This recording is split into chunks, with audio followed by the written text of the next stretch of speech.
Xətai rayonu Kəmaləddin Məmmədli küçəsində yerləşən 2 mərtəbəli yaşayış binası qəzalı vəziyyətə düşüb. Sakinlərin bildirdiyinə görə təxminən 100 il bundan əvvəl tikilən bu yaşayış binası artıq istismara yararsızdır və hər an uçmaq təhlükəsi ilə üz-üzə qalıb.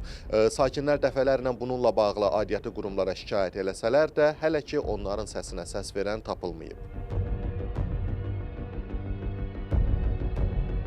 Kamış binası, bütöv axır. Ha vaxtacan biz onu təmir eləyirik o binanı. Çöküz, görürüz. Da bir əsrli 40 ilin binalarını sökürlər, 5 mərtəbələri. Bu kamışı nəyə görə sökmürlər? Heç kimin marağı yoxdur. Gəlib hamısı söksünlər buraları. Belə yaşamır.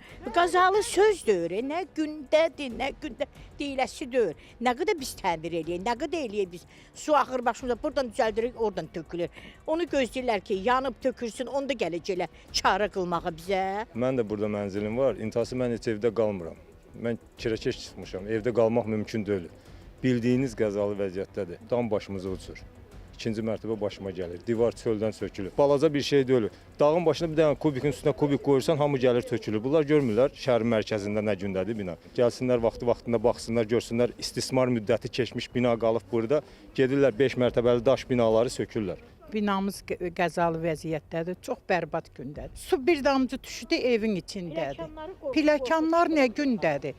Krisalar qaçır o yana, qaçır bu yana. Uşaqlar oynamağa yer yox. Başımıza krışa tökülür, su tökülür. Qalxmaq mümkün deyil. Bir dənə remont eləmək olmur. Evdə daha isti su yoxdur. Nə hamam var evdə, nə ayaq yolu evdə var deyib bayıra gedirik. Da nə vaxta kimi belə olacaq? Çarə tapsınlar da, heç olmasa bir kömək eləsinlər. Ya remont eləsinlər, ya da söksünlər. Olmaz belə də.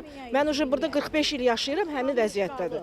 Mənim mamam burada 70 il yaşayır. Bu binanın 100 ili var. Tikilmişdi bir günlük. Bir günlük tikilmişdi, 100 il qalıb bu bina. Olmaz axı belə.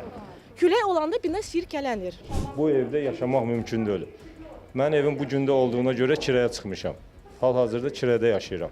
Heç kəs də nəzarət eləmir. JEK pulu da gəlirlər ki, JEK pulu ver. Mən bunlara nə pul verim? 110-a qədər Xətai ərazisində müəyyən edilibdir, qəzalı binalardır. Onlar da mərhələ-mərhələ, hissə-hissə köçürüləcəkdir, deyək ki, söküləcəkdir. Qaldı ki, o ərazilər də investor cəlb olunmayacaqdır. Yəni, bax, belə bir layihələr də var da. Ətraflı şəkildə siyahıları tutulubdur, inventarizasiyası aparılıbdır və müvafiq qurumlara, yuxarı təşkilatlara bu barədə məlumat verilibdir. Yəni, yüksək səviyyədə məsələlər nəzarətdədir.